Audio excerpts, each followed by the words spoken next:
Hello friends, welcome to Nagalakshmi boutique అండి. నేను ఈరోజైతే సింపుల్ హ్యాండ్ డిజైన్ అయితే మీకు చూపిస్తున్నాను. స్టిచ్చింగ్ అది ఎలా చేయాలి ఏంటనేదండి.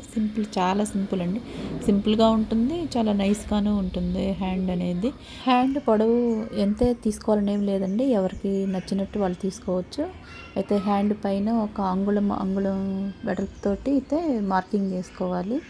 తర్వాత దాన్ని మార్కింగ్ చేసుకున్న చోట చిన్న కటింగ్స్ అయితే ఇచ్చుకొని కింద నుంచి మీదకి ఒకటే లెవెల్లో వచ్చేలాగా దాన్ని పెట్టుకోవాలండి. మార్కింగ్ పెట్టుకున్న తర్వాత దాన్ని స్టిచ్చింగ్ అయితే చేసుకోవాలి. పైనుంచి చిన్న లైన్స్ లాగా వాటిని అయితే స్టిచ్చింగ్ చేసుకోవాలండి. లైన్స్ మనకి ఎన్ని లైన్స్ కావాలంటే అన్ని లైన్స్, ఇంతని ఏం లేదండి. మనకి ఎక్కువ కావాలంటే ఎక్కువ పెట్టుకోవచ్చు, తక్కువ కావాలంటే తక్కువ పెట్టుకోవచ్చు అండి. మోస్ట్ పెట్టుకొని తర్వాత కింద అయితే దాన్ని పట్టీలాగా రెడీ చేసుకోవాలండి. దానికి పట్టీకి కూడా కింద పైపింగ్ వస్తుంది, తర్వాత పైన కూడా పైపింగ్ వస్తుంది.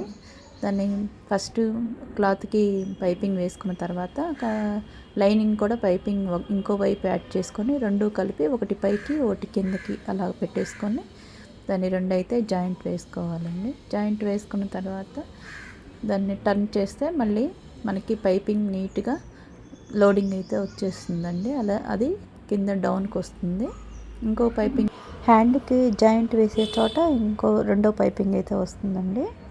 హ్యాండ్కి అయితే తిరగవేసుకొని లైనింగ్ అయితే ముందు హ్యాండ్కి జాయింట్ చేయాలండి. జాయింట్ అయిన తర్వాత హ్యాండ్ టర్న్ చేసుకొని మంచి వైపు జాయింట్ చేసేటప్పుడు ఇంకో పైపింగ్ అయితే మనకి వస్తుందండి. ఇలాగ నీట్గా మడుచుకుంటా దాన్ని జాగ్రత్తగా వేసుకోవాలండి.